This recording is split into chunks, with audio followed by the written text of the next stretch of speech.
sikhulume ngama-projects eniwenzayo cause niyadropa left right and center uDanikeni uSkubu uMaquluva Danikeni noZakwe mfethu iliphi leli artist currently motivate you just wanna work nalo muntu you appreciate i-project nalo muntu?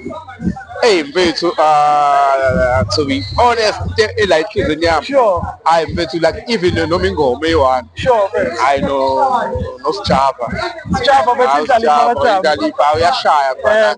Ungishaya ngaphakathi because like uyi-storyteller and ukuthi ngibelieve ekutheni yonke into inesikhathi sayo. Baningi abantu abakudala be-request about mfethu sidinga ukuthi ingoma yakho noSjava. Nami ngeke ngikubone lokho. Kaningi-ke ngize ngikhuluma naye but yabo thola ukuthi asitholi isikhathi esi-right noma asiyitholi leyo beat leyo nanokuthi umusic udinga i-connection qale ni-connect-e kahle kuqala ningenzi into for the sake of abantu yabo. So uSjava mfethu njengamanje engidlula because like kuyilento engiyona ngithanda i-story mina like ingoma zami hlala ine-message storyteller so yeah uSjava. Danikeni mfethu that's